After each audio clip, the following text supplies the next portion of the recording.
क्षणोक्षणी हाची करावा विचार, तरावया पार भवसिंधू.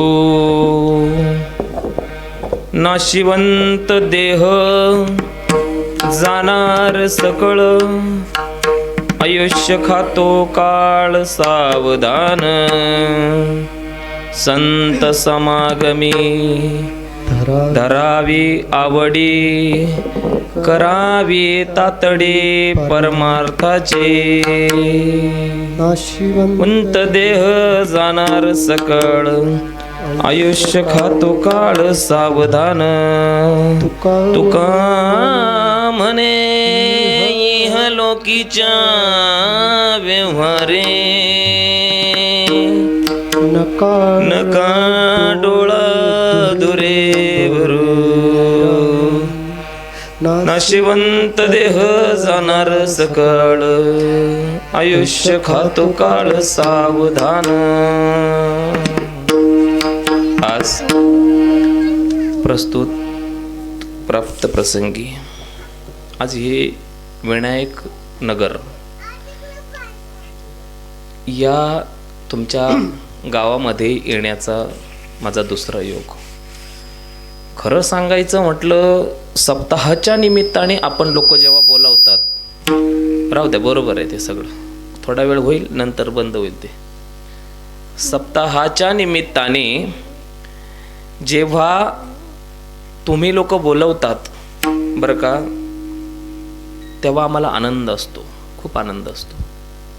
खूप येतोय ना, खूप आनंद असतो. कारण सोहळा आनंदाचा असतो, तरंग भक्तीचे असतात, रंग पांडुरंगाचे असतात आणि आनंद कृष्ण असतो, होय का नाही? पण खरं सांगू का, यानंतरही कधी कधी आम्हाला आनंद होतो. एखादं वयस्कर व्यक्तिमत्व ज्यावेळेस गाव सोडून जातं, ही लोकीची यात्रा संपवतं, त्यावेळेस काय वाटत नाही, ठीक आहे चला. कारण जाणे हा नियम अटळ आहे. माणसाला देव सगळे नियम माफ करील, पण जाणे हा नियम कोणालाच माफ नाही. सगळ्यांना जायचंय, आजामेला आहे का नाही, सगळ्यांना जायचंय. पण खरं सांगू, आमच्या भगवान भाऊ सारखा असतात, एखादा तरुण जातो ना निघून, तर खरं सांगतो नको वाटतं कधी कधी कीर्तन, नको वाटतं.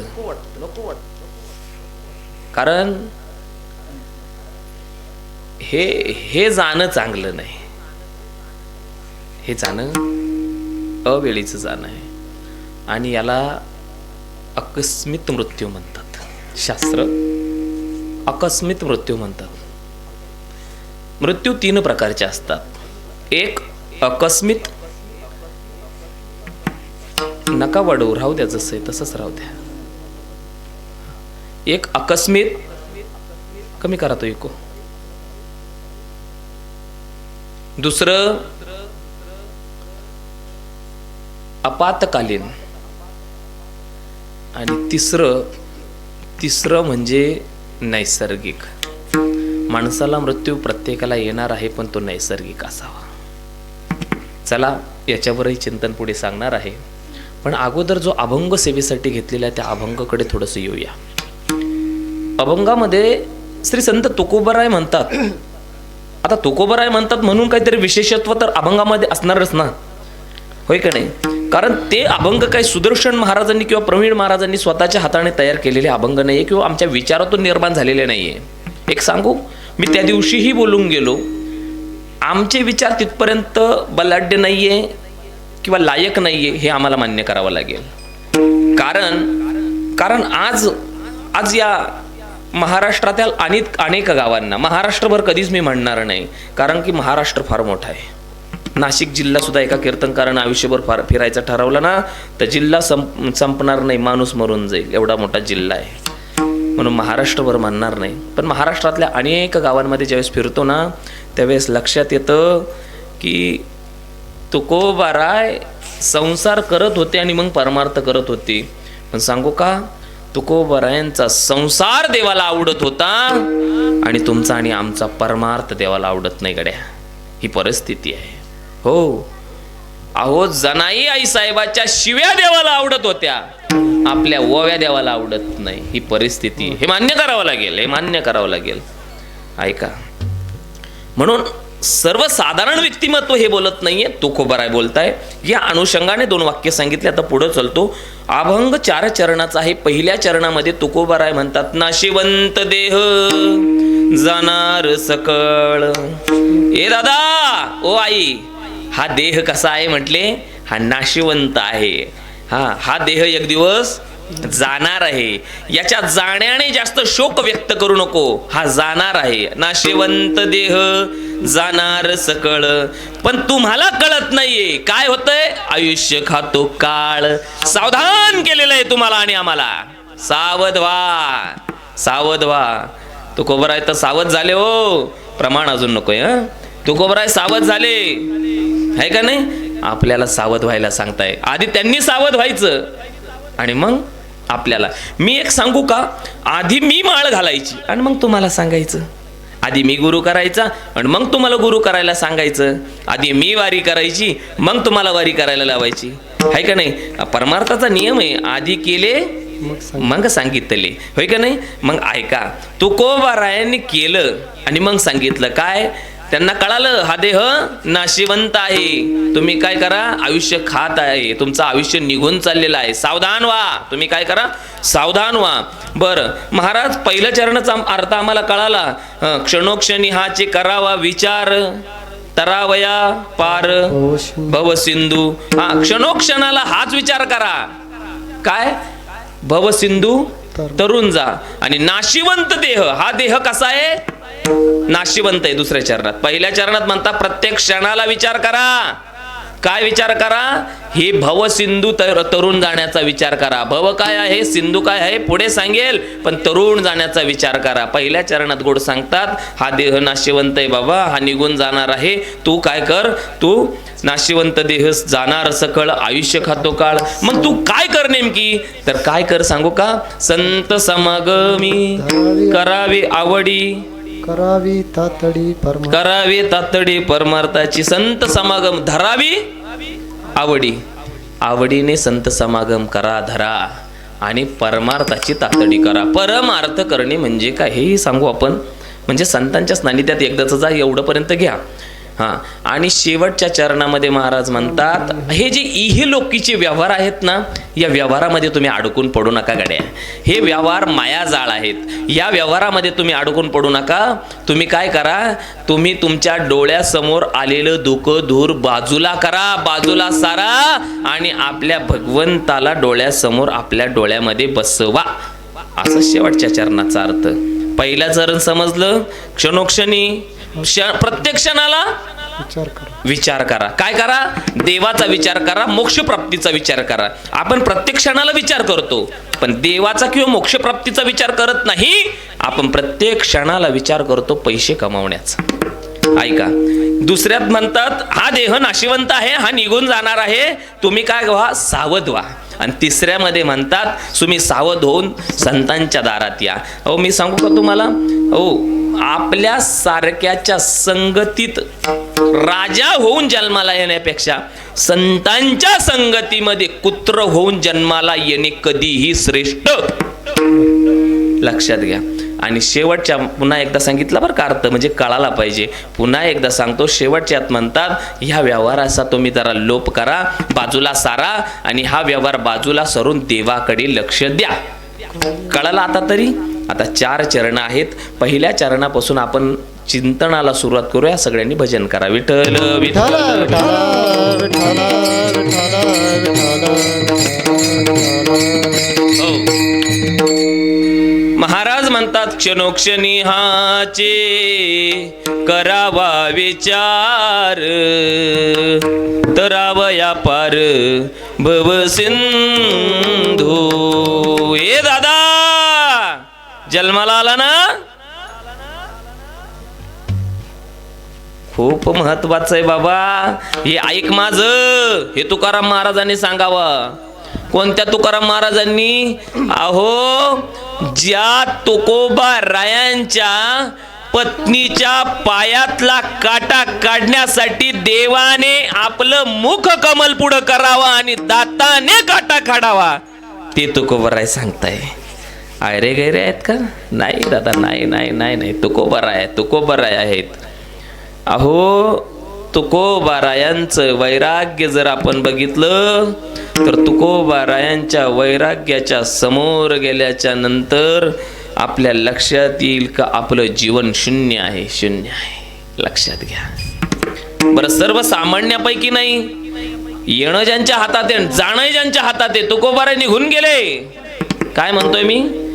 तुकोबाराय निघून गेली आणि निघून गेल्याच्या नंतर आई तुकोबाराय गेली आणि तुकोबाराय निघून गेल्याच्या नंतर तुकोबारायांना एक कन्या होती. तुकोबारायांना एक कन्या होती. कन्येचं नाव होतं भागीरथी. हा, ऐकला असेल प्रसंग सगळ्यांनी, पण एकदा सांगतो. सगळ्यांनी भजन करा. विठ्ठल विठ्ठल विठ्ठल विठ्ठल तुकोबारायांना कन्या होती दादा. तुकोबारायांच्या कन्याचं नाव होतं भागीरथी. आई भागीरथीनं विचार केला, अहो माझे बाबा निघून गेले वैकुंठाला, पण मला कोणी निरोप पाठवला नाही. सर्वसामान्य असं असतं की जर आपल्या घरात जर कोणी गेलं तर त्याच्या कन्येला, मुलींना, बहिणीला, सगळ्यांना निरोप पाठवावा लागतो, बोलवून घ्यावं लागतं. पण बाबा निघून गेले आणि बाबा निघून गेल्याच्या नंतर भागीरथी म्हटली, बाबा तुम्ही निघून गेले. भागीरथीने दावा केला, ओ बाबा तुम्ही निघून गेलात. हो बाबा गेले कोण्या गावा. भागीरथी करी धावा, बाबा गेले कोण्या गावा, बाबा गेले कोण्या गावा, बाबा गेले कोण्या गावा. भागीरथी करी धावा, बाबा गेले कोण्या गावा, बाबा गेले कोण्या गावा, बाबा गेले कोण्या गावा. भागीरथी करी धावा, बाबा गेले कोण्या गावा.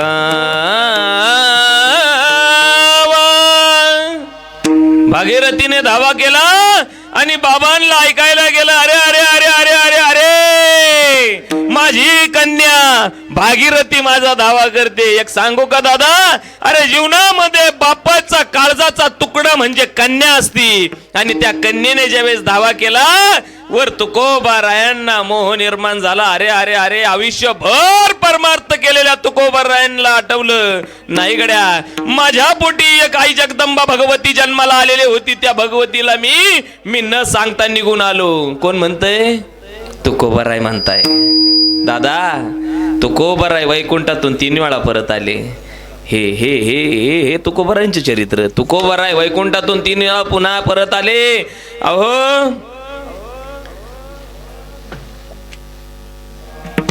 स्वतःच्या शिष्यासाठी मोठ माहिती देण्यासाठी. आता मला संताजी महाराजांचं एवढं चरित्र सांगण्यासाठी तेवढा वेळ नाहीये, पण संताजी महाराज जगनाडे यांना मोठ माती देण्यासाठी तुकोबाराय परत आले. आणि एक सांगू, राम विठ्ठल विठ्ठल विठ्ठल विठ्ठल विठ्ठल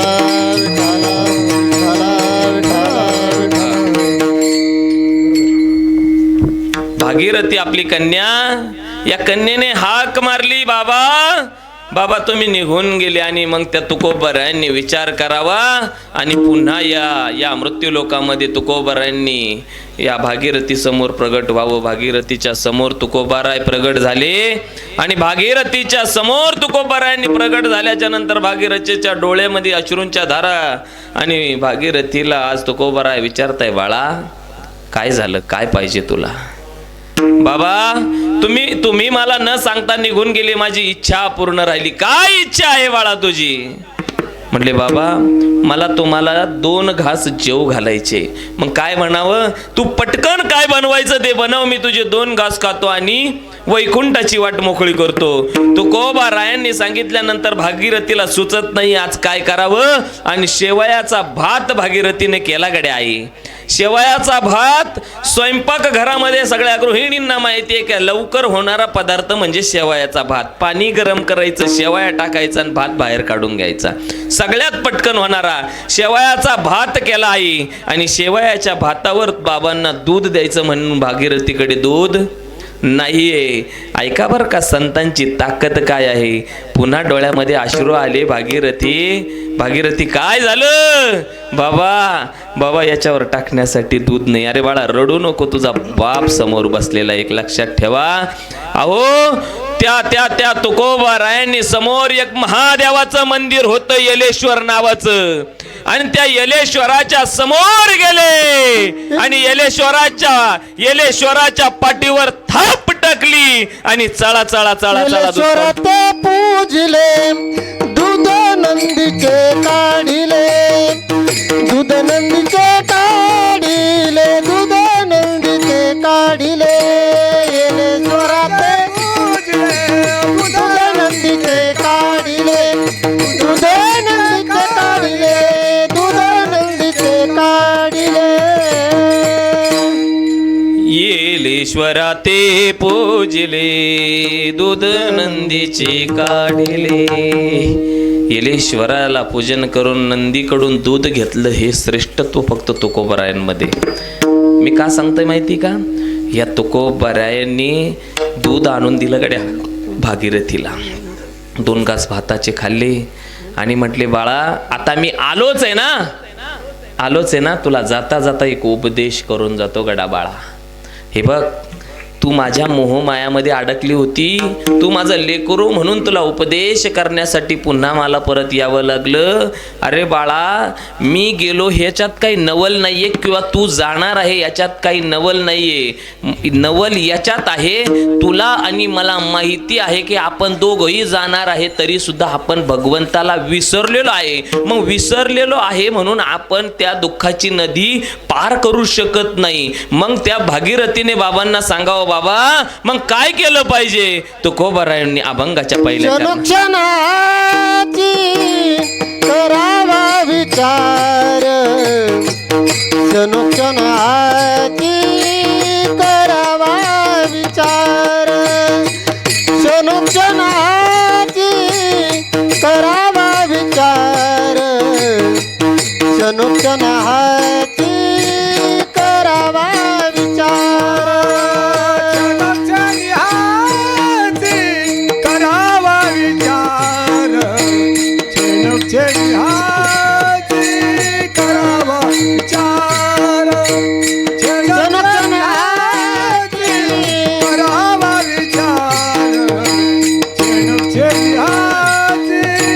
करावा विचार.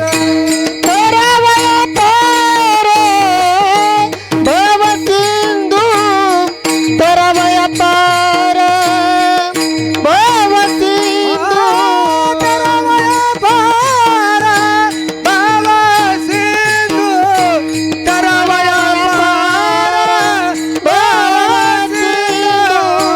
नाशिवंत देह जाणारच कळ, नाशिवंत देह जाणारच कळ, नाशिवंत देह जाणारच कळ, नाशिवंत देह जाणारच कळ, नाशिवंत देह जाणारच कळ, नाशिवंत देह जाणारच कळ.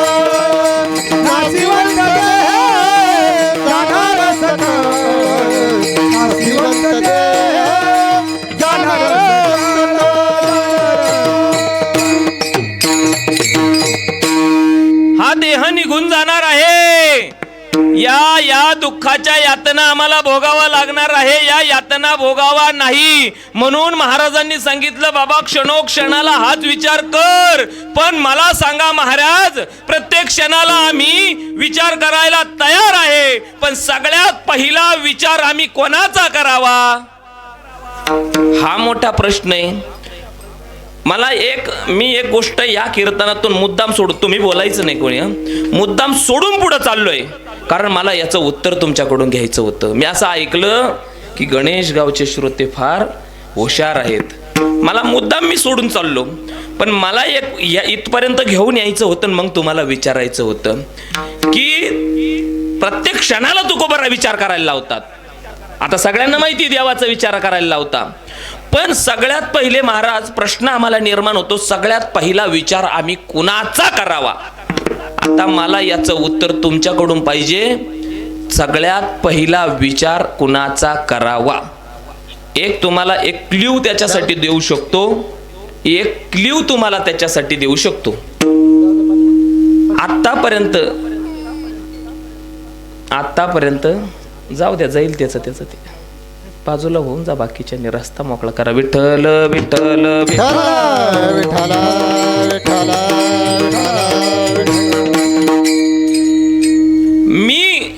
मला ज्या प्रमाणाची तुमच्याकडून अपेक्षा आहे, तुम्ही बोलू नका कोणी.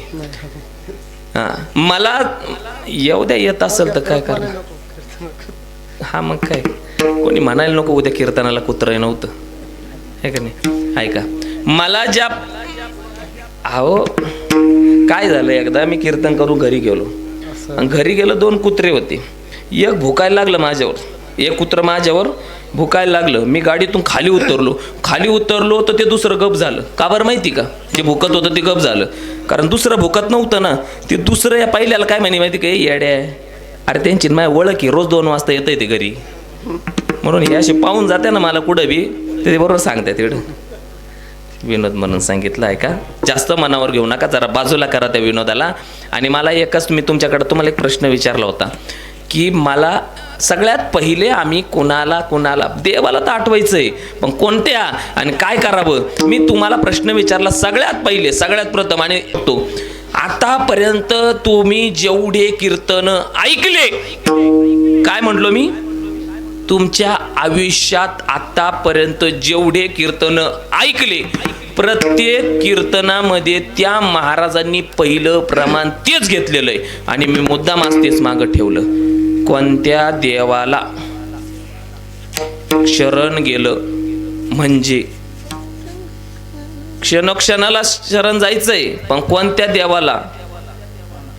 पांडुरंगा करू प्रथम नमन, दुसरे संतातिया दुसरे चरण, संतातिया पांडुरंगा करू प्रथम नमन, दुसरे चरण संतातिया, दुसरे चरण संतातिया. हे कारण मुद्दाम मागं ठेवलं का, मला विचारायचं होतं, मला अपेक्षा होती, तुम्ही उत्तर दिलं याचं मला बरं वाटलं. जर दिलं नसतं तर मी नीट उभाटी वाकार हाकला असता. उभाटी कळतो का तुम्हाला इकडं, नाही कळतो ना. हा, उभाटी काय घेणं देणं नाही, चिंतन सोडून दिलं असतं. कारण मला तेवढं ऐकायचं होतं, सगळ्यात पहिले कोणाला बजायचंय, प्रथम नमन पांडुरंगाला. आणि किती वेळा, क्षणोक्षणाला.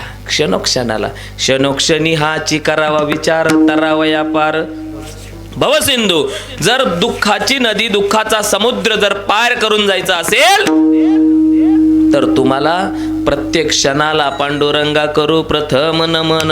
प्रत्येक क्षणाला पांडुरंग हरी, जय जय पांडुरंग हरी, पांडुरंग हरी, जय पांडुरंग हरी. हे राम कृष्ण हरी, जय जय राम कृष्ण हरी, राम कृष्ण हरी, जय जय राम कृष्ण हरी. हे पांडुरंग हरी, जय जय पांडुरंग हरी, पांडुरंग हरी, जय जय पांडुरंग हरी. हे पांडुरंग हरी, जय जय पांडुरंग हरी, पांडुरंग हरी, जय जय पांडुरंग. ऐका, प्रत्येक क्षणाला त्या देवाचा देवाचं नामस्मरण आपल्याला करावं लागेल का नाही? हा, प्रत्येक क्षणाला करावं लागेल. कारण हा देह नाश. याच देही घडे देवाचे भजन आणि हे ज्ञान नाही कोठे, आणि हे ज्ञान नाही कोठे, आणि हे ज्ञान नाही कोठे.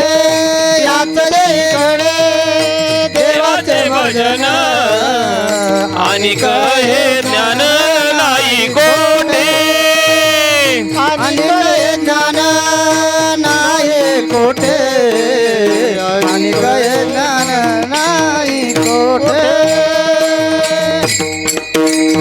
याच देहामध्ये भगवंताचं भजन घडलं पाहिजे.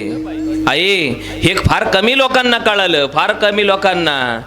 हे ज्ञान आणि करून कुठंच नाहीये.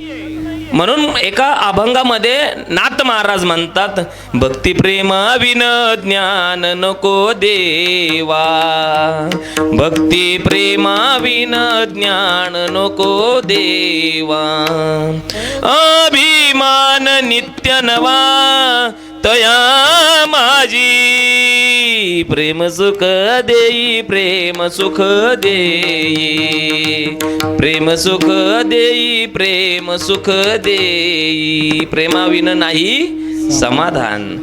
भक्ती आणि प्रेम जर आमच्या जीवनात नसेल तर ज्ञान सुद्धा देऊ नको. कारण अनेक हे ज्ञान नाही कोठे. कोणतं ज्ञान? देवाचं भजन करण्याचं. कोणतं ज्ञान? देवाचं चिंतन करण्याचं. एक जणाला म्हटलं, दादा विचार केला पाहिजे. म्हणले काय विचार केला पाहिजे? म्हटलं देवाचा विचार केला पाहिजे. एकाने शेजाऱ्या बसलेल्याने अर्धवट ऐकलं, तो घरात गेला आणि शांत बसला. बाहेर गेलो, म्हटलं आजी बाबा काय करताय? म्हणले बाबा विचार करताय. मी म्हटलं चांगली गोष्ट आहे, काहीतरी कळालं बाबाला. मग मी घरात गेलो, म्हटलं बाबा काय करताय? म्हटले विचार करतोय. म्हटलं कोणता विचार करताय? म्हटले तेच अजून कळालं नाही कोणता विचार करायचा आहे. असं नाही, विचार चिंतन याच्यात फरक आहे. चिंता म्हणजे विचार, नुसता विचार, व्यावहारिक विचार चिंता आहे, पण पारमार्थिक विचार चिंतन आहे. चिंता चित्ता समख्याता बिंदू मात्रेण विशेषता, निर्जीवम दहते चिंता सजीवम दहते चिता.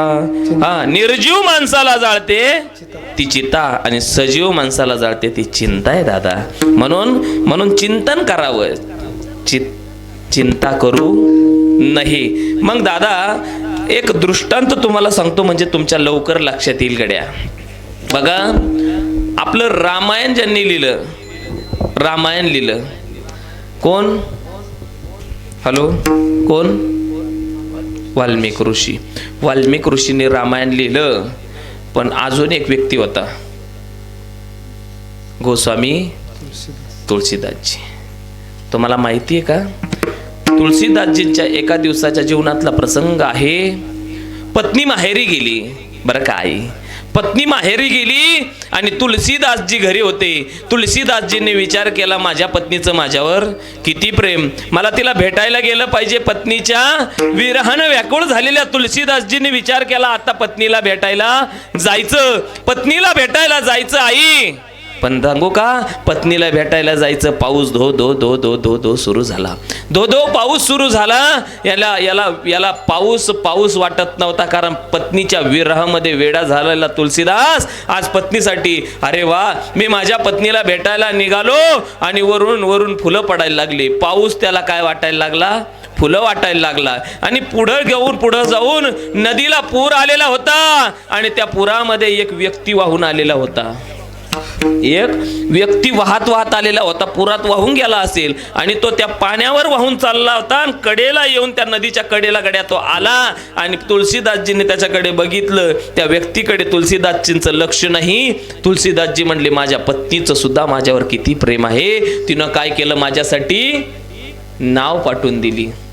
आता ती नाव होती का? ती काय होतं? प्रेत होतं. याने त्या प्रेताचा आधार घेऊन हात मारत मारत मारत नदी पार केली. आई पाऊस धो धो धो धो सुरू आहे. तुळशीदास सगळं विसरून गेलेला आहे, पत्नीच्या विरहामध्ये प्रेमामध्ये मग्न झालेला आहे, भगवंताला सुद्धा विसरलेला तुळशीदास आज त्या पत्नीच्या त्या माहेरच्या घरासमोर गेला. आता त्याने विचार केलं, सगळे झोपले असतील, आपल्या पत्नीचा जी खोली आहे ती पाठीमागच्या बाजूने आहे, म्हणून तुलसीदासजी पाठीमागच्या बाजूने आले गड्या. आणि तुलसीदासजी पाठीमागच्या बाजूने आले तर त्या माडीवर दुसऱ्या मजल्यामध्ये ज्या ठिकाणी पत्नी झोपलेली आहे त्या खिडकीमध्ये एक भला मोठा अजगर साप लटकलेला होता. आता पावसामुळे तो निवारा शोधत होता म्हणून त्या खिडकीला जाऊन बिचाराला टाकला. कोण? साप, अजगर मोठं. आणि तुलसीदास मात्र भ्रांती त्यांच्या नेत्रांवर आलेली आहे. पत्नीच्या प्रेमामध्ये मग्न झालेला तुलसीदास आज त्या सापाला हात लावून उभा राहिला आणि मग देवाला सांगत आहे, देवा काय तुझी लीला बघ, माझी पत्नी सुद्धा माझ्यावर किती प्रेम करते, माझ्या पत्नीला सुद्धा माझ्याशिवाय करमत नाही, तिनं मी वर यावं म्हणून आधीच खिडकीतून काय सोडलेलं आहे? दोर सोडलेला आहे. आता त्या सापाला पकडून तुलसीदास खिडकीतून पत्नीच्या त्या घरामध्ये प्रवेश करतो. धाडकन उठून पत्नी जागी होते आणि पत्नीने त्या तुलसीदासचीकडे बघायचं, अहो तुम्ही या वेळेला इथं? अगं मला तुझ्याशिवाय राहावलं नाही. गोस्वामी तुलसीदासजी सांगताय त्यावेळेस पत्नीला राग आला, महाभयंकर राग आला. पत्नीने बघितलं, अरे हा माणूस आला तरी कसा? बाजूने नदी वाहते, नदीच्या कडेवर आमचा महल आहे आणि एवढ्या दुसऱ्या तिसऱ्या मजल्यावर हा माणूस चढून आला तरी कसा? म्हणून खिडकीमधून डोकावली तर एक सर्प होता, म्हणजे या सर्पाला पकडून हा माणूस वर चढला. बरं तिकडून कसा आला तर कडेला पडलेलं प्रेत दिसलं, प्रेतावर बसून हा माणूस इकडं. आणि मग कडाडलेली रागावलेली तुलसीदासजींची पत्नी म्हणतीये,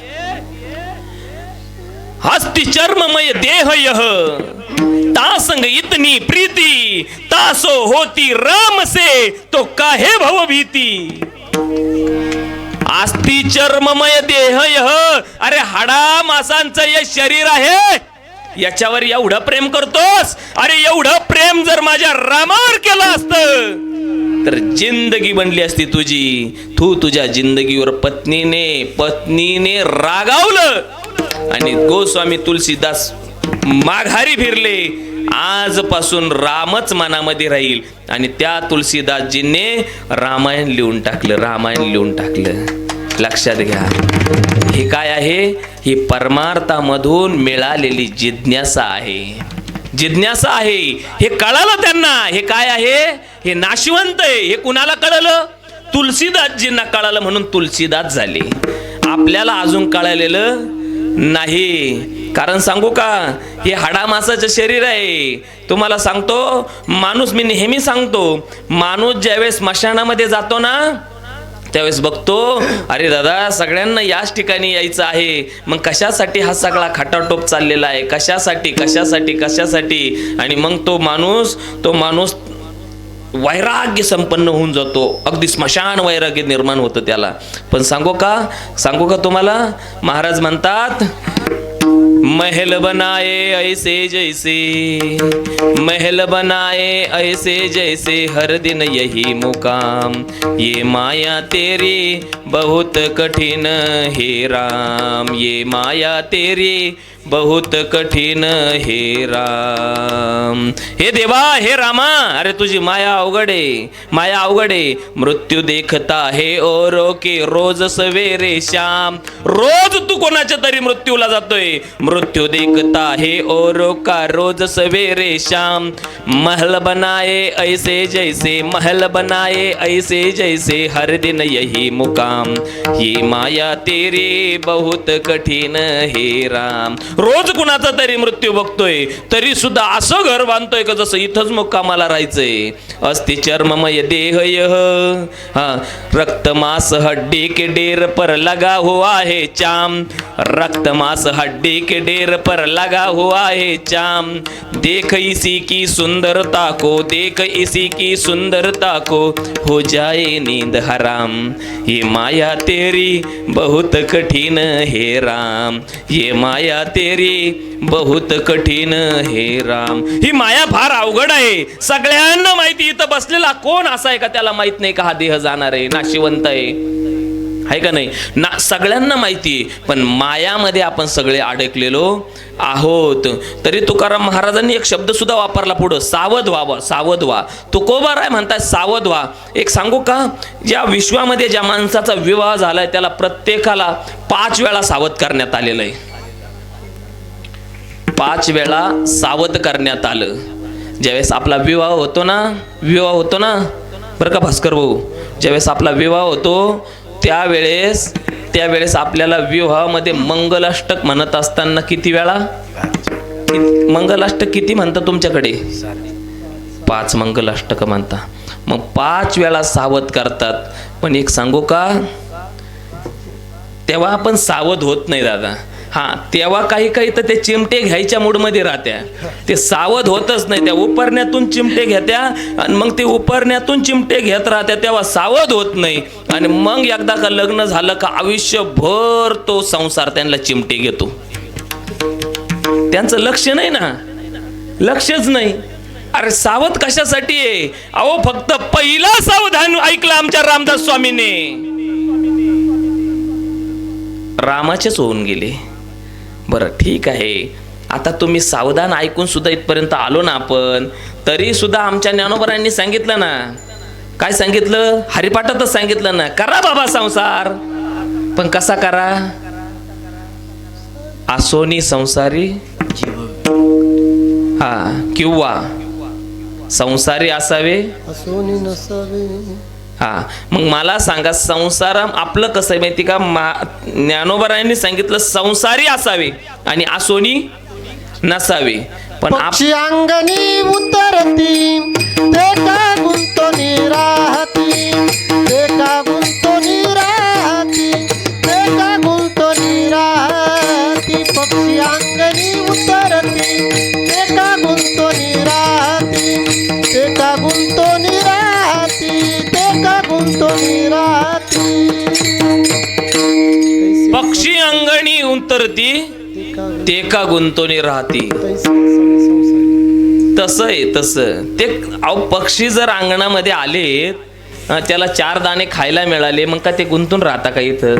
त्यांना एक दिवस उडून जायचंय. तसं आपल्याला थोडंफार सुख थोडंफार दुःख मिळालं जीवनामध्ये, आपल्याला काही इथं गुंतून राहायचंय का? आपल्याला एक दिवस हे घर सोडून जायचंय. तुम्ही म्हणशाल कोणतं घर? हे घर नाही, हे घर नाही, हे घर, हे घर भाड्याचं घर आहे. हे घर आपलं नाहीये. हे आपल्याला 60-70 वर्षासाठी देवाने उधार दिलेलं आहे. प्रत्येक माणसाला वाटतं मला एक सांगा आदी महाराज, मी म्हणजे कोण हो? मी म्हणजे कोण? मी म्हणजे हे शरीर? मी म्हणजे हे शरीर का? मग मी म्हणजे एक आत्मा. जर मी म्हणजे शरीर आहे, मी म्हणजे जर शरीर आहे, तर माझं शरीर कोणाच्या आज्ञेशिवाय जळायला नको. मग हे माझं आहे का? नाही. जर माझं असतं तर माझ्या वस्तूची मला संरक्षण करता आलं असतं ना. ज्या अर्थी हे मला सांभाळता येत नाही त्या अर्थी हे माझं नाही. याचा कंट्रोल माझ्या हातात आहे का? याला वाटलं तेव्हा हे बिघडतं, याच्या अर्थ हे माझं नाहीये. पण एक सांगू का, आत्मा हा माझा आहे. हा आत्मा कधीच बिघडलेला नसतो. हा आत्मा, याला पाप पुण्य नाही. अहो या आत्म्याला काहीच नाही. पण हा जो आत्मा आहे ना, हा आत्मा नाहीये तर आपल्या शरीरामध्ये. मला एक सांगा बरं, तो पुढचं चिंतन म्हणतो, आपल्या शरीरामध्ये आत्मा कुठे आहे? कोणती जागा आहे आत्म्याची? इथं आहे? नाही, इथं आहे, इथं आहे. डोक्यात गुडघ्यात कुठं आहे आत्मा? मग कुठंच नाही. मग नक्की आत्मा आहे कसं काय म्हणतो आपण? डोळ्याला दिसतोय? नाही. मग नाही का?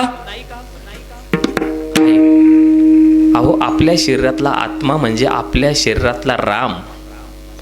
आपल्या शरीरातला ज्या दिवशी राम निघून जातो त्या दिवशी आपलं शरीर हे फक्त एक वस्तू म्हणून शिल्लक राहतं. एखादा व्यक्ती मृत्यू होऊ द्या दादा, एखाद्या व्यक्तीचा मृत्यू नाशिकला होऊ द्या आणि त्याला घरी आणू द्या, लोक हे म्हणत नाही. जर मी गेलो तर हे नाही म्हणणार सुदर्शन महाराज कुठपर्यंत आले.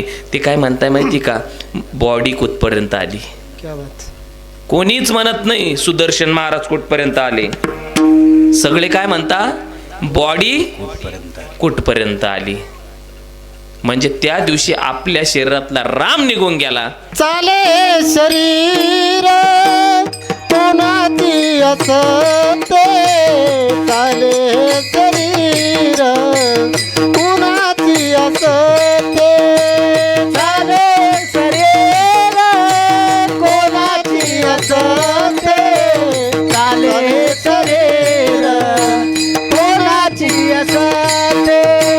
कोण बोलवितो हरिविन, कोण बोलवितो हरिविन, कोण बोलवितो हरिविन, कोण बोलवितो हरिविन. ते कवी ऐकवी एक नारायण, ते कवी ऐकवी एक नारायण, ते कवी ऐकवी एक नारायण. तयाच भजन चुकू नको, ते कवी ऐकवी एक नारायण, ते कवी ऐकवी एक नारायण, ते कवी ऐकवी तयाच भजन चुकून.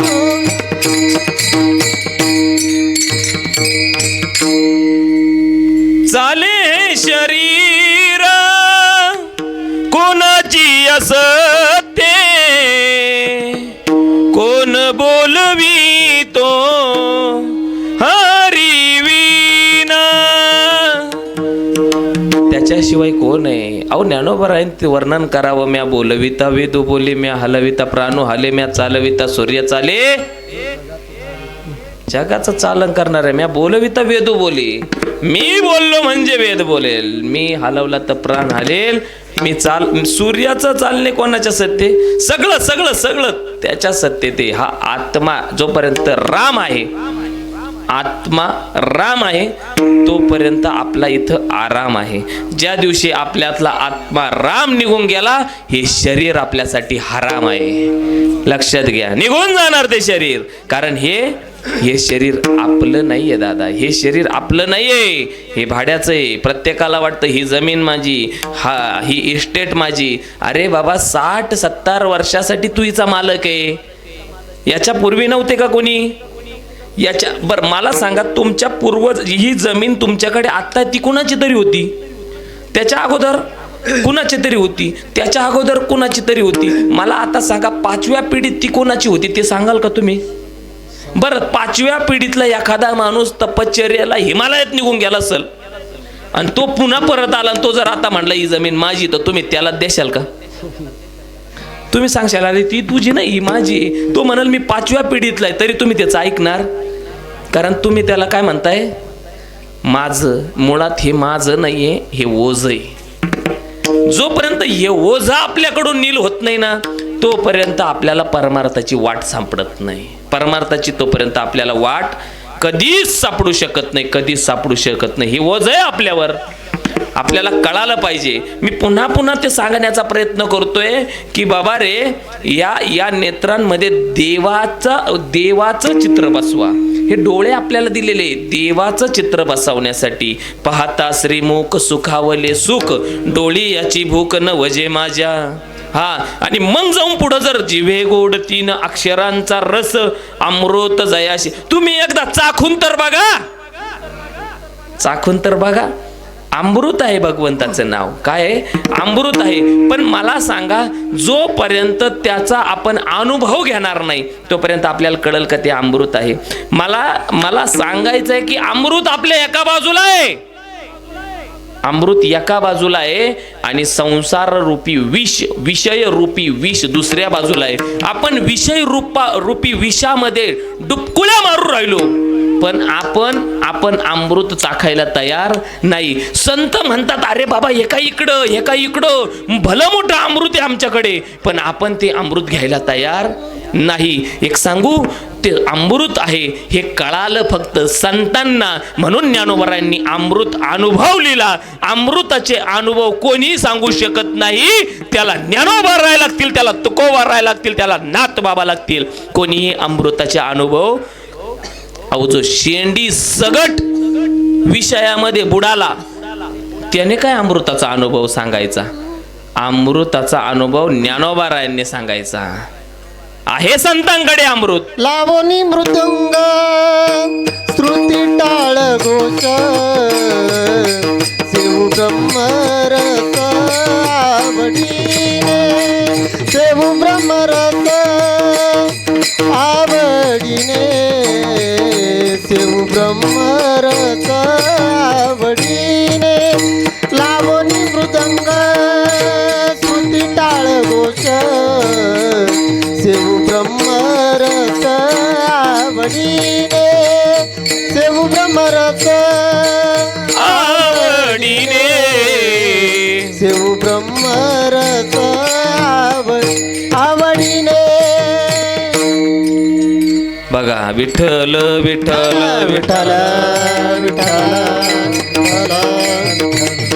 मग महाराज आम्हाला ते अमृत श्रवण करायचंय, पण काय करावं बरं. आम्हाला कळत नाही ते श्रवण करायचं कसं किंवा ते अमृत चाखायचं कसं. कळालं ना आम्हाला, कळालं ना. देवाचं नाव पण मन नाही लागत तो महाराज, मन नाही लागत, मन नाही म्हणतं. मग हे अमृत हनुमान भाऊ कसं घ्यायचं बरं. तुम्हाला एक सांगू सांगू आपल्या हाकेच्या अंतरावर विश्वगुरु निवृत्तीनाथांचं मंदिर आहे ना. विश्वगुरु निवृत्तीनाथ महाराज काय म्हणता माहिती का. विश्वगुरु काही लोकांना पटणार नाही, पण मी माझं म्हणून सांगत नाही. विश्वगुरु निवृत्तीनाथ महाराज म्हणताय म्हणून ऐका बरोबर.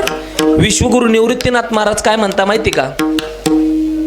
सोहम बीज तत्व, काय म्हणताय. सोहम बीज तत्व निवृत्तीनाथांचा अभंग आहे. सोहम बीज तत्व गुरुनाम मंत्र.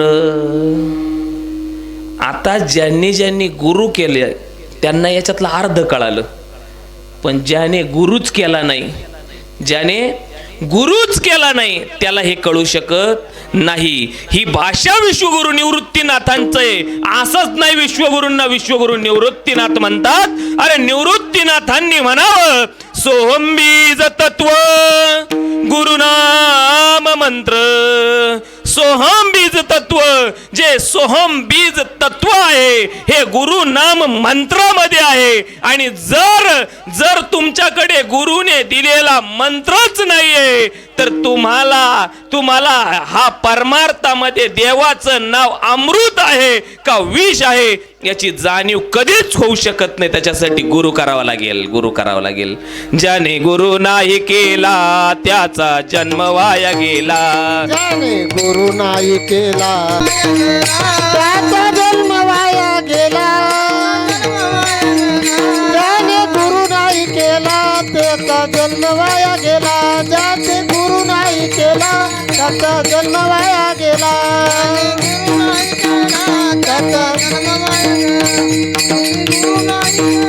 त्याचा जन्म वाया गेला. ज्याने गुरु केला, ज्याने गुरु केला, ज्याने गुरु केला, ज्याने गुरु केला, ज्याने गुरु केला त्याचा जन्म सार्थ झाला.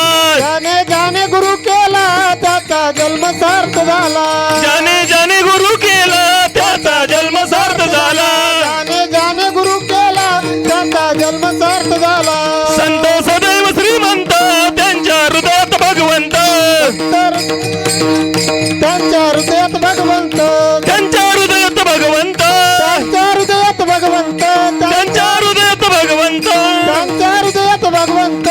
संत सदैव श्रीमंत ज्यांच्या हृदयात भगवंत. मंत्रांच्या भगवंत.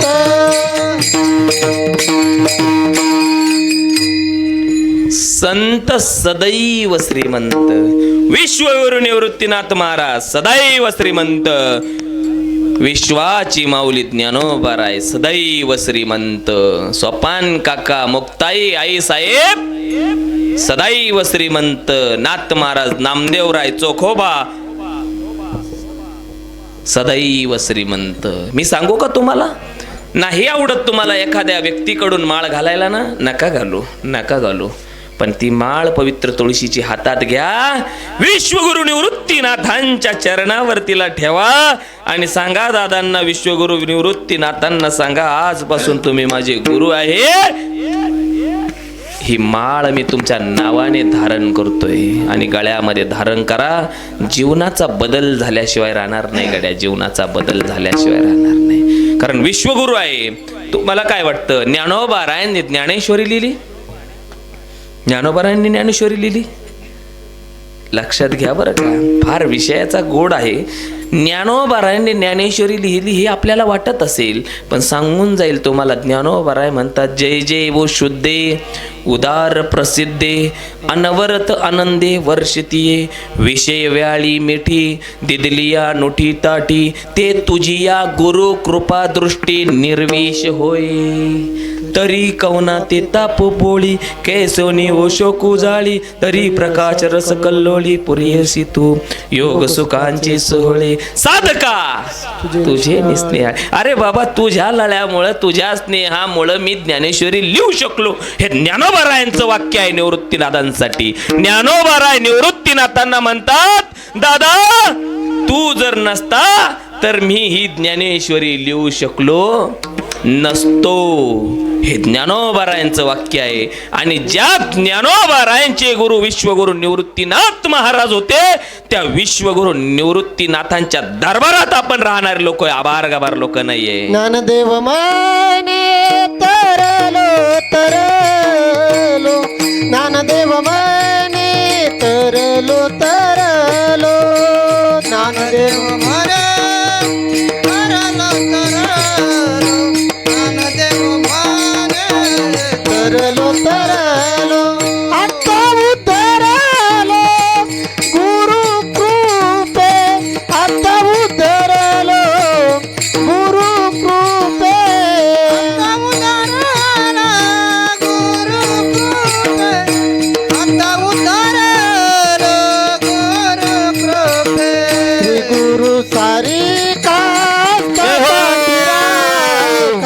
श्री गुरु सारी का पाठी राखा, श्री गुरु सारी का पाठी राखा, श्री गुरु सारी का पाठी राखा, श्री गुरु सारी का पाठी राखा, श्री गुरु सारी का पाठी राखा, श्री गुरु सारी का पाठी राखा, श्री गुरु सारी का पाठी राखा.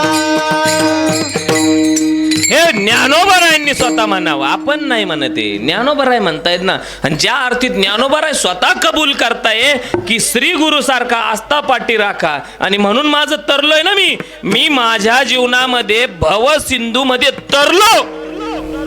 हे कोण म्हटलं? ज्ञानोबाराय म्हणावं, ज्ञानोबारायांनी म्हणावं. ज्ञानोबाराय म्हणताय मी तरलो, मी तरलो. कोण म्हणतंय?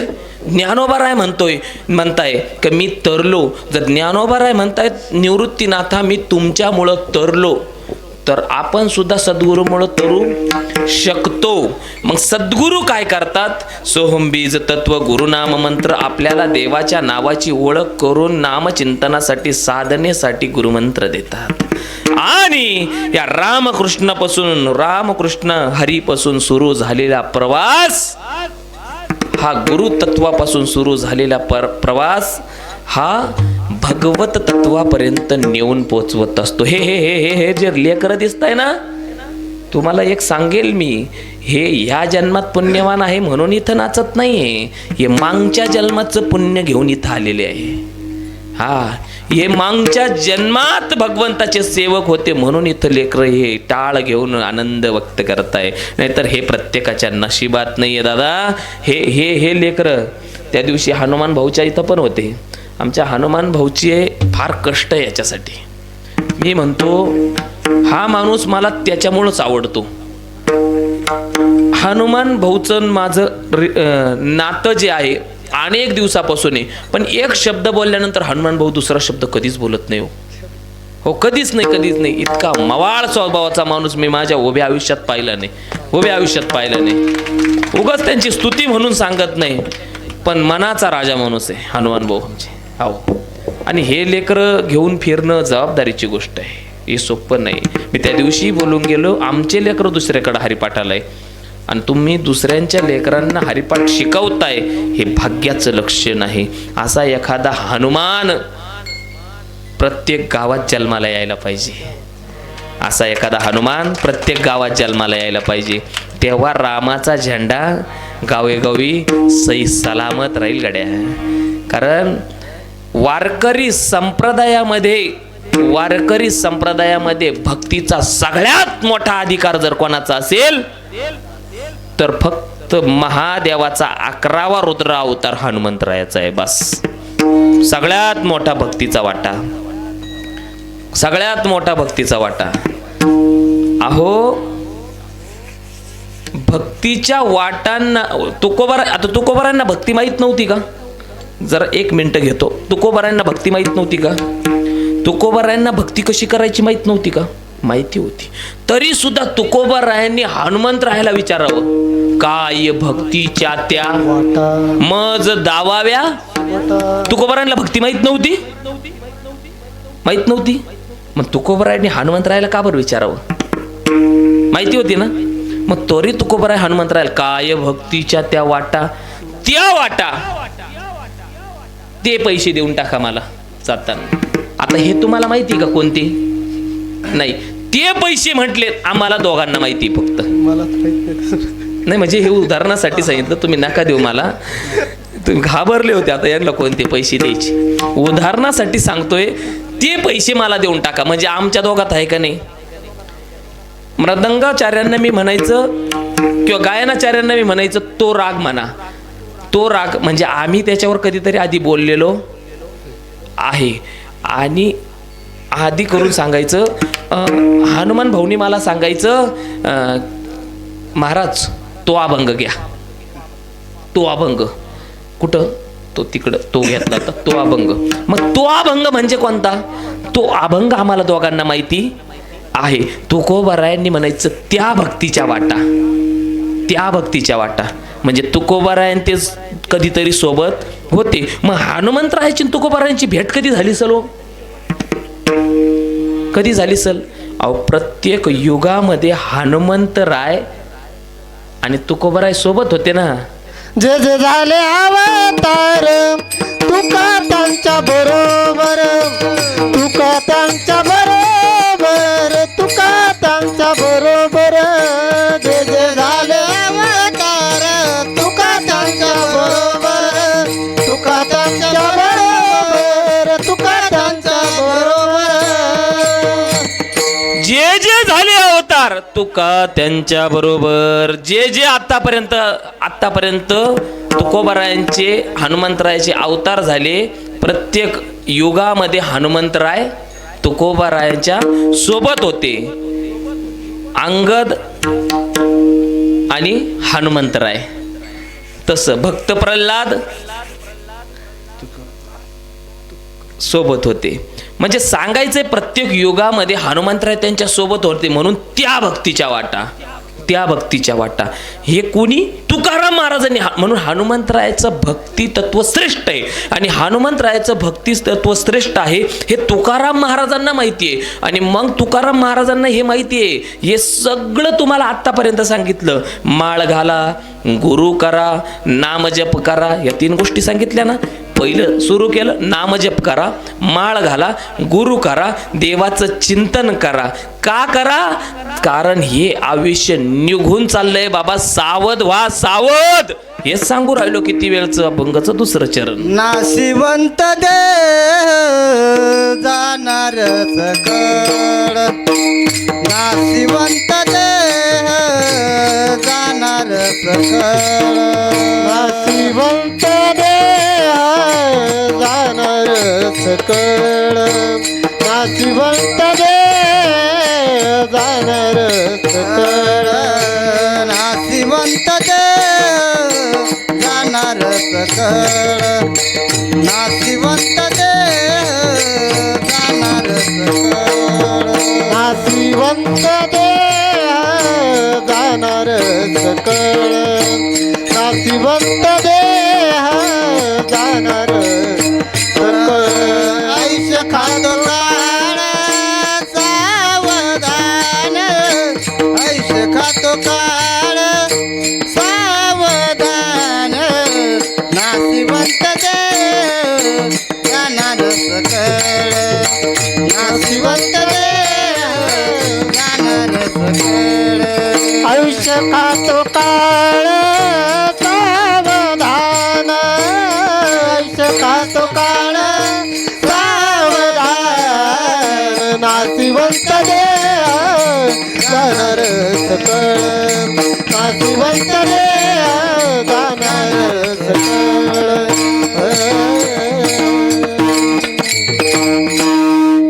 हा देह नाशिवंत आहे.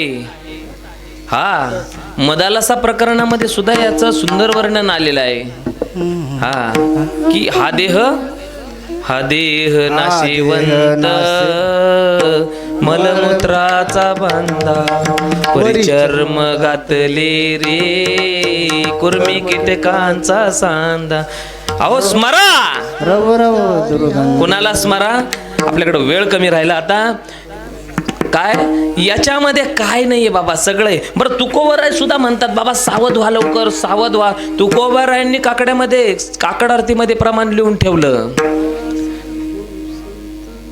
विठ्ठल विठ्ठल विठ्ठल विठ्ठल विठ्ठल काकड आरतीमध्ये तुकोबरायांनी म्हणावं अल्प आयुष्य मानव देह शत नमिले ते अर्धरात्र खाय मध्ये बालत्व पिढा रोग क्षय काय भजनासी उरले ते पाहेगा राम नाम स्मरा आदी. राम नाव स्मरा आदी. पुढे म्हणता क्षण भंगूर हा नर देहा. वासुदेव प्रकरण आहे का. काय झालंय आजकाल असं झालंय काकड आरतीमध्ये फक्त पिंगळा शिल्लक राहिलाय. हा फक्त पिंगळा आहे काकड आरतीमध्ये बाकी काहीच नाही. फक्त उठावा सुटावा हे जरी नाही कालं हे जरी नाही कालं. अरे काय लोक येडे झाले पारो. एक जण मला म्हटलं महाराज पिंगळा झाला पाहिजे बरं का. मी म्हटलं पिंगळाय होईल इंगळाय होईल 50,000 पाकिट लागल. ते म्हटले 50. म्हटलं पिंगळा 50लाची. ते म्हटलं असं कसं काय. म्हटले तुला 5,000 काय पिंगळा बी नाचवायला लावतो का तवाला. अरे बाबा काकड्यामध्ये निसता पिंगळाचे का. आंधळा पांगळा मुके बैरे जोगी जात काहीच नाही का काकड्यामध्ये. वासुदेव गातो वासुदेव मी ऐका काहीच नाही का. फक्त पिंगळा उठसूट पिंगळा. मला पिंगळ्याचा राग नाहीये. ज्यानं पिंगळा पाठ करून ठेवला ना त्याचा राग आहे. तेवढा पिंगळाच पाठ येतो आला फक्त. अरे ते महाराज मोठे विशाल महाराज. त्यांनी म्हटला त्यांचा आवाज गोड आहे त्यांना शोभून आला. प्रत्येकानं उठावून त्यांची बरोबरी करावं. असं कसं काय चालेल बरोबर का नाही. कोणी उठायचं एवढले आले. आता ते पाठ करून आले 10-15 कीर्तन 10-15 ओळीच पाठ करेल. पाहिलं का 25 ठिकाणी तेच कीर्तन आहे. उठसूट पिंगळा उठसूट पिंगळा. कीर्तन संपलं शिवाजी महाराज की जय. मग आम्ही पाकिस्तानवरून येईल काय कळतच नाही आम्हाला. अरे बाबा चिंतने ना कीर्तनाला हाय का नाही. सांगा ना तुम्ही राम म्हणा हरी म्हणा गोविंद म्हणा गोपाल म्हणा हरी नारायणा. हरी म्हणा गोविंद म्हणा गोपाल म्हणा तुम्ही नारायणा. गोविंद गोपाळ हरी नारायणा. गोविंद गोपाल हरे नारायण हरी म्हणा हरी म्हणा. बस हा आवाज माझा वाढला आणि गेला आवाज. असो सांगा ना तुम्ही गोड एखादा राग एखाद्या आळंदीकर हे लोक हे शिक्षक आहे स्वतः प्राध्यापक आहे शाळेत नाही. हे विद्यार्थी घडवतात. संस्था आहे संस्थेमध्ये प्राध्यापक आहे. तुम्ही जर कधी आलात आदरणीय हरिभक्तपरायण जनार्दन महाराजजी काकडे जालना यांची ज्ञानेश्वर महाराज शिक्षण संस्था या शिक्षण संस्थेचे ते गेल्या 25 वर्षापासून शिक्षक आहे. 25 वर्षापासून म्हणतोय मी. त्यांच्याकडे अंगकाठीकडे बघून जाऊन, वय चांगलं आहे त्यांचं, 25 वर्षापासून ते कोण आहे, शिक्षक आहे. यांनी कधी काकडा पाठ करून नाही ठेवला. मला हे सांगायचं, ही जी आत्ताची उभी राहणारी पिढी आहे ना, यांना पोपटपंची करायला शिकवू नका. यांना सखोल ज्ञान मिळू द्या, सखोल ज्ञान मिळू द्या. आता हनुमान भाऊ माझं 5 कीर्तन ऐकत असेल, पण एक कीर्तनातले शब्द डबल कोणत्याच कीर्तनात नाही, म्हणून ते म्हणतात की महाराजांना बोलून घ्या. वस्तुस्थिती सांगतोय, स्तुती म्हणून सांगत नाही स्वतःची. लक्षात घ्या. मला सांगायचं असं आहे की बाबा हे सांगण्यामागचं सगळं कारण आहे, हा देह निघून जाणार आहे, हा देह निघून जाणार आहे. मग देह निघून जाणार आहे, महाराज आम्हाला इथपर्यंत कळालं, हा क्षणामध्ये जाणारा देह आहे, नाशिवंत आहे, निघून जाणार आहे. सावध व्हायचं, पण सावध होऊन काय करायचं? अभंगाचं 3रं चरण. संत समागमे धरावी आवडी, संत समागमे धरावी आवडी, संत समागमे धरावी आवडी, संत समागमे धरावी आवडी, संत समागमे धरावी आवडी, संत समागमे धरावी आवडी, संत समागमे धरावी आवडी, संत समागमे धरावी आवडी. करावी ताताडी प्रमर्थाची, करावी ताताडी प्रमर्थाची, नाशिवंत देह जाणार सकाळ, नाशिवंत देह जाणार सकाळ, नाशिवंत देह जाणार सकाळ, नाशिवंत देह जाणार सकाळ. संत समागमी धरावी आवडी, आवडी. तुम्ही संत समागमाची आवड धरा. मग हे संत समागम म्हणजे नक्की काय महाराज? तुम्हाला एक सांगू का? संतांच्या सान्निध्यात येऊन संतांचे विचार आत्मसात करावे. संतांच्या विचार आत्मसात करणे म्हणजे संत समागम. मग महाराज संत आहे हे तर आम्हाला आधी कळायला पाहिजे. ठीक आहे, त्यावेळेस तुकोबाराय होते, ज्ञानोबाराय होते, निवृत्तीनाथ महाराज होते, नाथ महाराज होते, त्यावेळेस संत होते. त्यांच्या सान्निध्यात जाऊन बसलो, त्यांचे विचार ऐकले की समजायचं कोण आहे? संत आहेत. पण आता आम्हाला सांगा ना की संत कसे ओळखावे? खूप मोठा भयंकर प्रश्न झालाय आजकाल. संत, लोक कोणालाही संत म्हणायला लागली आहे का नाही? संत कुणालाही म्हणू नये दादा. आजकाल कुणी संत व्हायला लागलं. अहो, जे खरे संत होते होऊन गेले ना.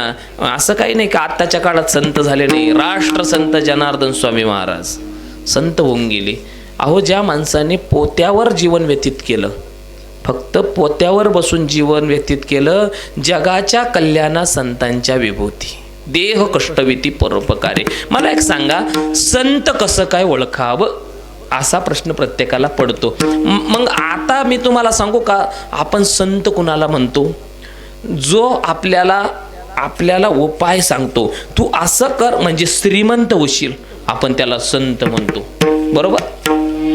अशा लोकांना संत म्हणतात लोक.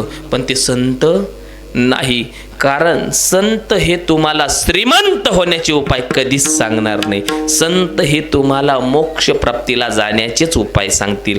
म्हणून संत श्रीमंत होण्याचे उपाय जे सांगत आहे ते संत नाही. मग महाराज संत कोण? जे लोक तुम्हाला चमत्कार करून दाखवतील, तुम्ही त्यांना कोण म्हणता? संत म्हणतात.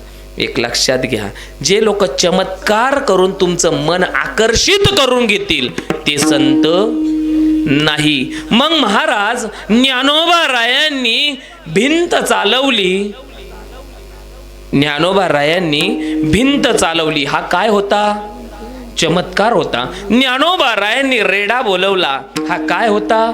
चमत्कार होता. मग ज्ञानोबा रायांनी स्त्रीचा पुरुष केला. हा काय होता? चमत्कार होता. मग ज्ञानोबा राय संत नाही का? असाही विचार मनात येतो. कारण मी काय म्हटलो, जो चमत्कार करून दाखविल तो संत नाही.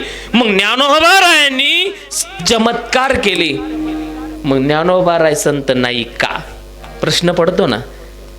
चिंतन आहे, थोडस जड जाईल तुम्हाला, पण याचीच गरज आहे ना. पडतो ना प्रश्न. ज्ञानोबारांनी ते चमत्कार केले. ऐका बरं का, संत चमत्कार वेळोप्रसंगी करत असतात. ते जगाच्या कल्याणासाठी असतात, जगाच्या उद्धारासाठी असतात.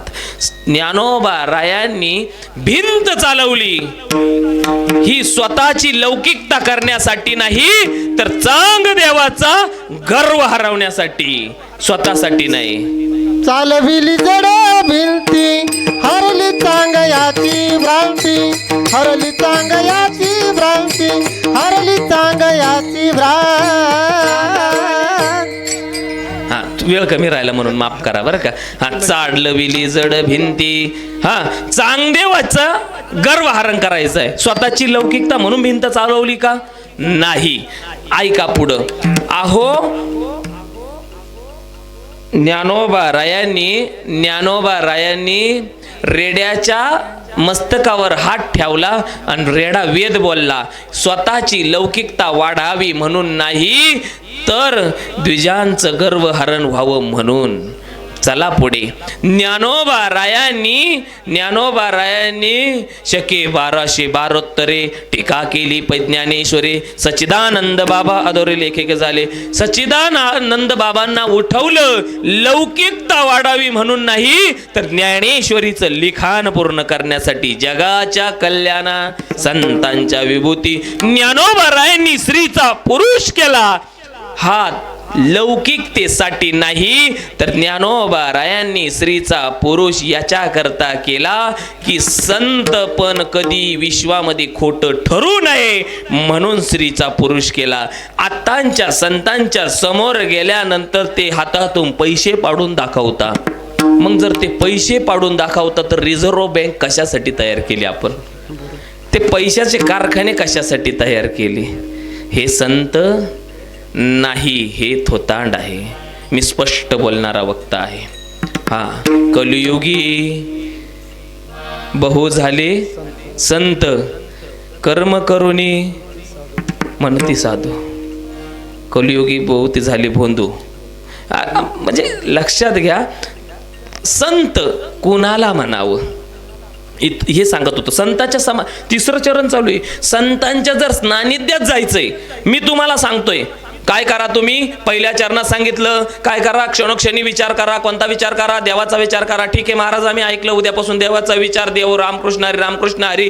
ठीक आहे महाराज, आम्ही लक्षात ठेवलं. नाशवंत देह जाणार सकळ आयुष्य. आता आमचं आयुष्य निघून चाललं, देह नास काय कुचकाय सडकाय निघून जाणारे, मरून जाणारे, पडून जाणारे. आता आम्हाला पुढे नंतर माणूस मेले जाळून टाकणारे. पण आता आमच्या लक्षात आलं, तुम्ही सांगितलं तिसऱ्या चरणात संतांची संगत करा. पण आता हे संत कसे ओळखायचे? ज्याच्या चिंतामध्ये सदैव भगवंत, तो संत.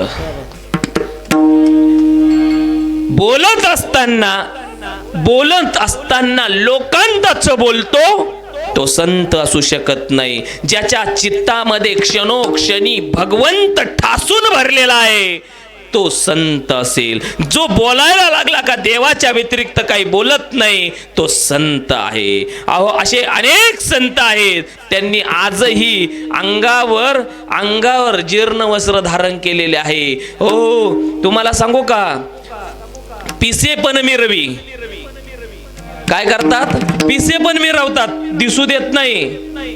चातुर्य लपवी आणि पिसे पण मिरवी. चातुर्य लपवतात, ज्ञानी म्हणून सांगत नाही, वेडपट सारखं राहतात आणि आतून ते संत असतात. असे बाबा आले आमच्याकडे, वैराग्य मूर्ती, त्या जंगलामधले. ते कोणाचं कीर्तन करत नाही, काही करत नाही. आमच्याकडच्या कीर्तनकारानं दांडी मारली ना. आमचा इथला नियम होता का संन्यासी कीर्तनकार पाहिजे. आणि आलो आम्ही त्या बाबांना गाडीमध्ये घेऊन. वस्तुस्थिती सांगतोय बरं का. बाबांना, बरोबर ना महाराज, बाबांना आणलं. बाबांचे कपडे असे होते की बाबांना बोलताच आहे ना. म्हटलं बाबांना कीर्तन येईल का नाही.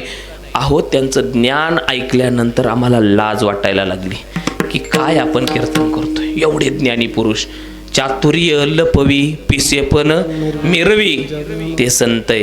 असे संत आहे ज्याच्या मुखामध्ये फक्त भगवंत आहे, आणि ज्याच्या मुखामध्ये भगवंत सोडून इतरत्र आहे तो संत नाही, आणि ज्याच्या मुखामध्ये सदैव भगवंत आहे तो संत आहे. आणि अशा संतांच्या समागमामध्ये गेलं पाहिजे. आलं का लक्षावर? आलं ना? ऐका, या आजच्या कीर्तनामध्ये तुम्हाला थोडं जड गेलं असेल, कारण याच्या अगोदर जे कीर्तन केलं जरा विनोद, खेळी मेळी, गदारोळे, आनंद.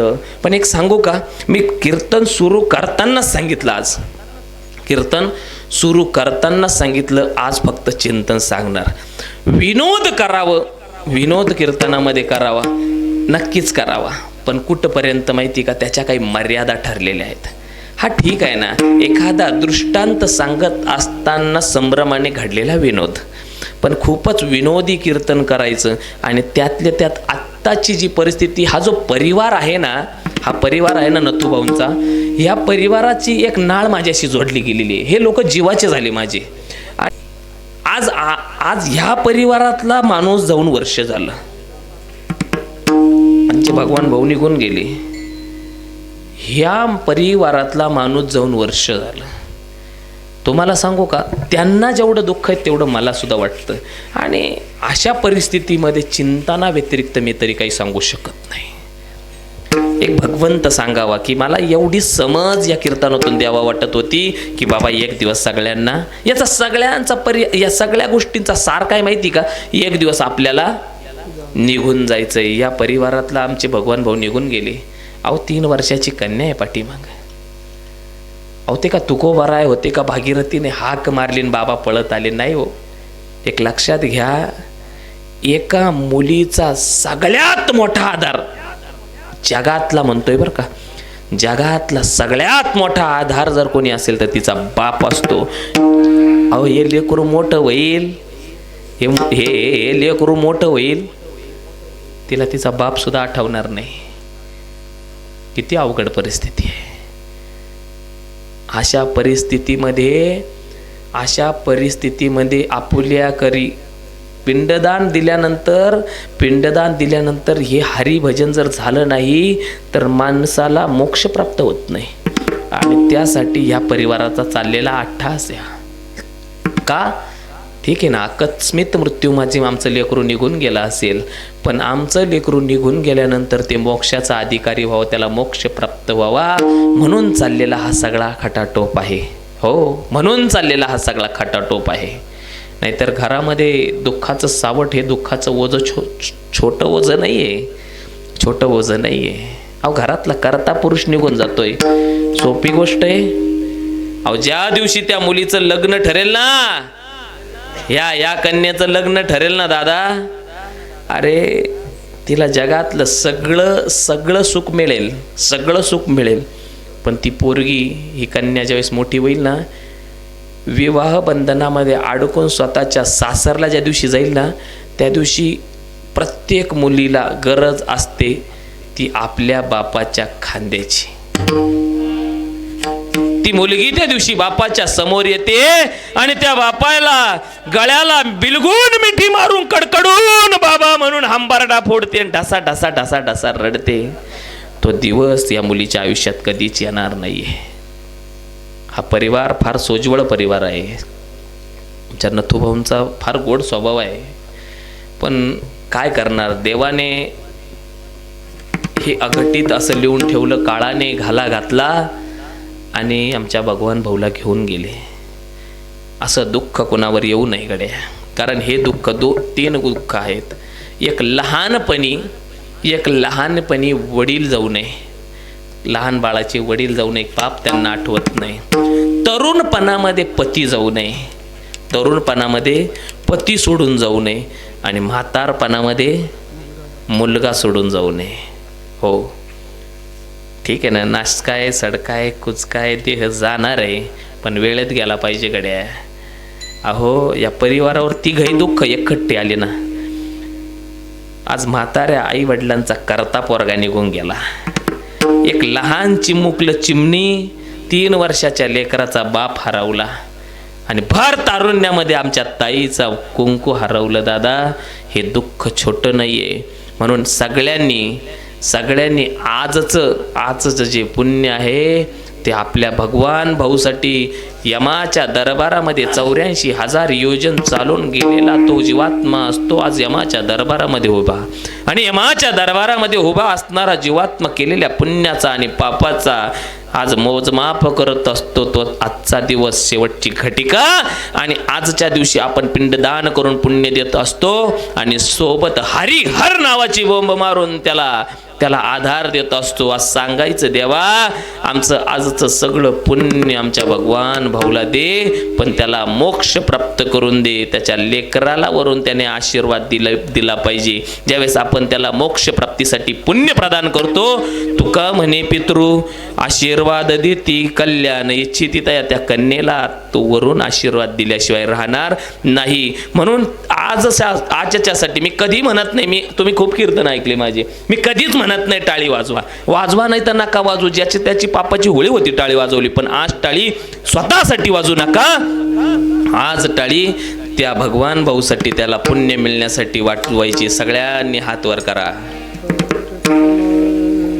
विठोबा रखू विठोबा रखुमाई विठोबा रखुमाई विठोबा रखुमाई विठोबा रखुमाई विठोबा रखुमाई रखुमाई विठोबा रखुमाई विठोबा रखुमाई विठोबा रखुमाई विठोबा रखुमाई विठोबा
रखुमाई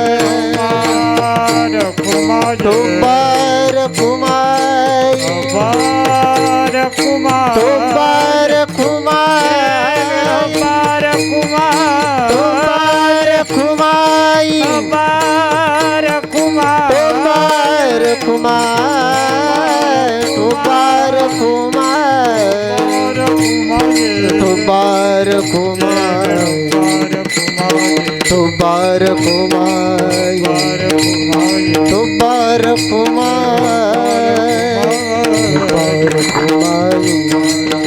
विठोबा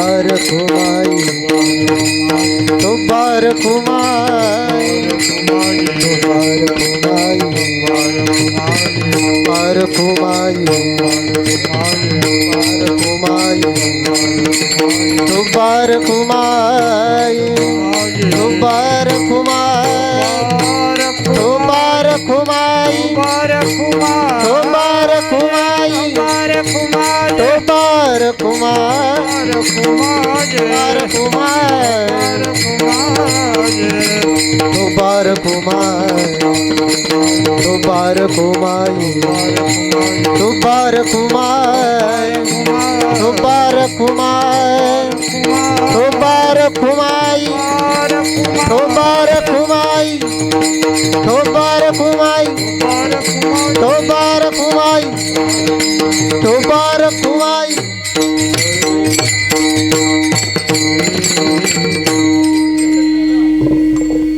कीर्तनाची वेळ संपलेलीच आहे जवळपास.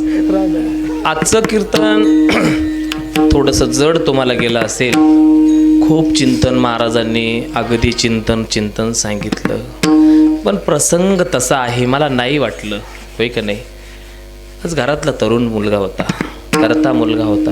मी देवाला नेहमी सांगेल, देवा ह्याच गावात नाही, जीवनामध्ये मला नको कीर्तन करायची संधी देवगड्या. मी हरी करल, घरी भजन करल, हरिपाठ म्हणल, घरीच काकडा म्हणल, पण अशी कीर्तन करण्याची वेळ येऊ देऊ नको की ज्या कीर्तनामध्ये एवढं बलाढ्य दुःख त्या परिवारावर कोसळलेलं असेल.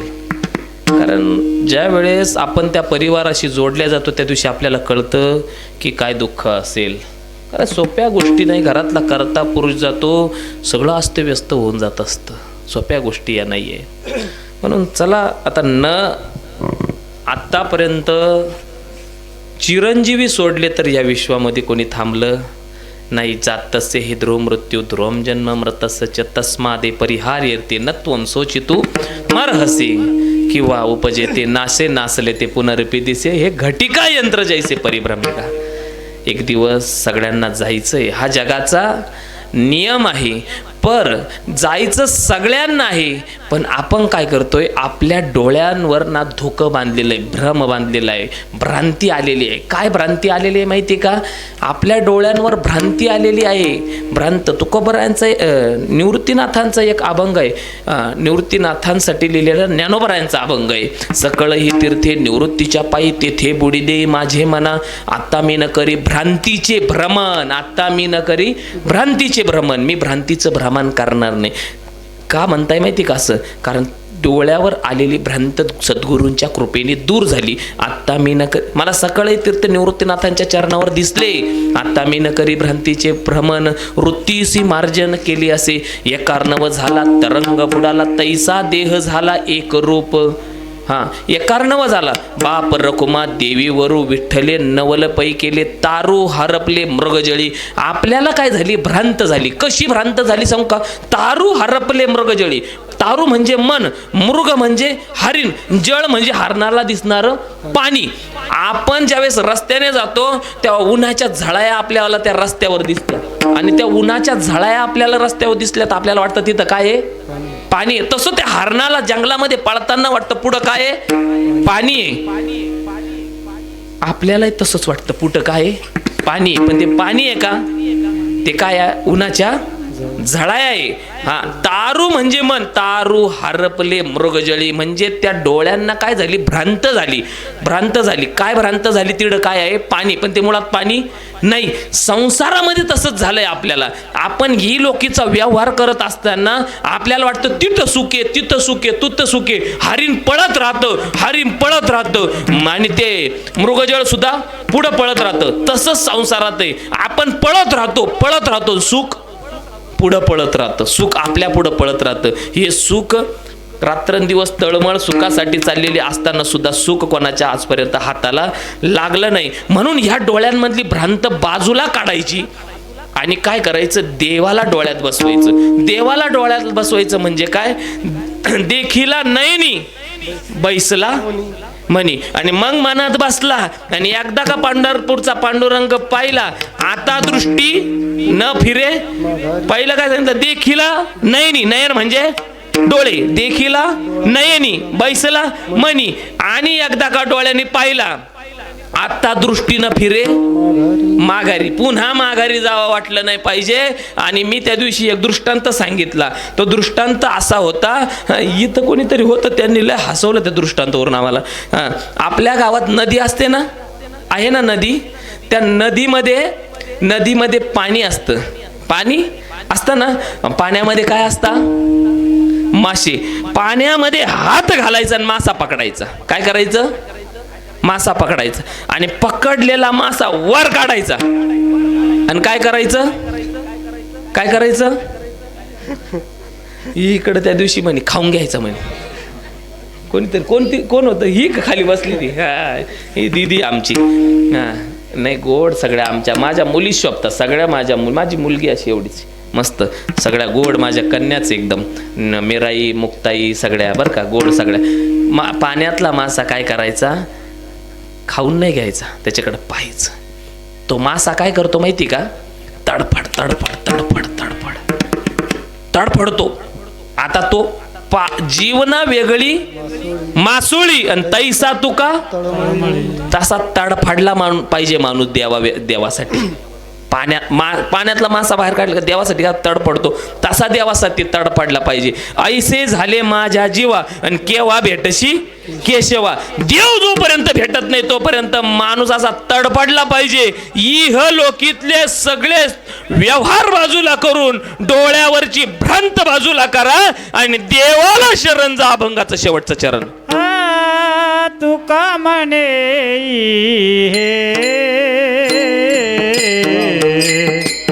लोकीचा व्यवहार तुका म्हणे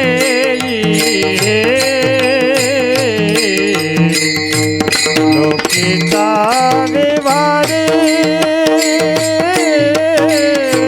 तुका म्हणे लोकीचा व्यवहार तुका म्हणे लोकीचा व्यवहार नका डोळे दुरा भरून राहू, नका डोळे दुरा भरून राहू. नाशिवंत देह जाणार सकळ, नाशिवंत देह जाणार सकळ. नका डोळे धुरे वरून राहू, नका डोळे धुरे वरून राहू. नाशिवंत देह जाणार सकळ,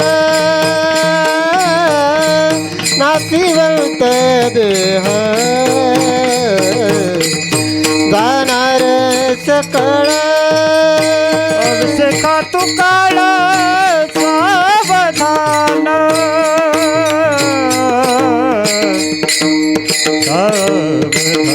अभिषेका तू काळ सावधान सावधान.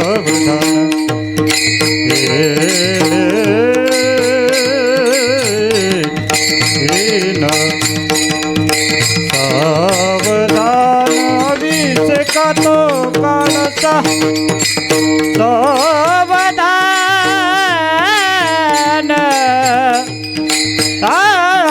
सावधान सावधान.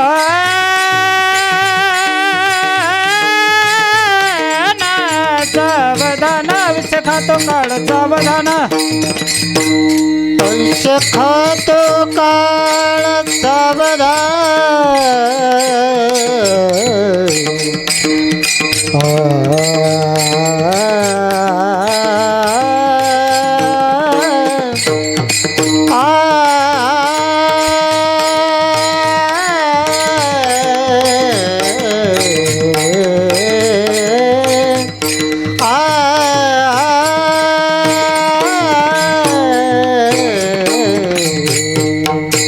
आयुष्य खातो काळ सावधान.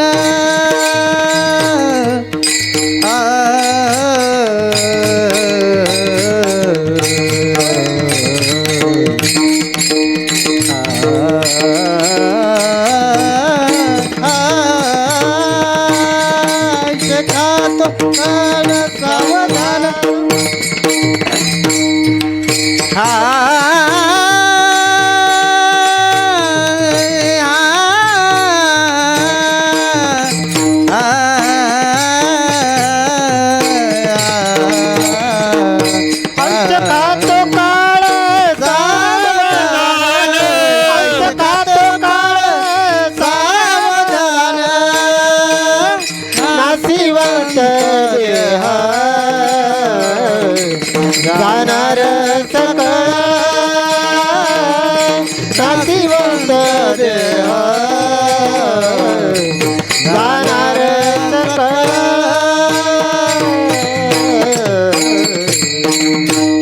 म्हणून प्रत्येक क्षणाला माणसाने भगवत प्राप्तीचा विचार करावा. हा देह नाशिवंत आहे, संतांची संगत करावी आणि व्यवहार बाजूला करून नेत्रामध्ये फक्त भगवंताला बसवावं. ज्ञानेश्वर माऊली ज्ञानराज माऊली तुकाराम ज्ञानेश्वर माऊली माऊली ज्ञानेश्वर माऊली माऊली ज्ञानेश्वर माऊली निवृत्ती राया निवृत्ती राया सोपान मुक्ताबाई ज्ञान सकया. निवृत्ती राया निवृत्ती राया सोपान मुक्ताबाई ज्ञान सकया. सोपान मुक्ताबाई ज्ञान सकया. सोपान मुक्ताबाई ज्ञान सकया. सोपान मुक्ताबाई ज्ञान सकया.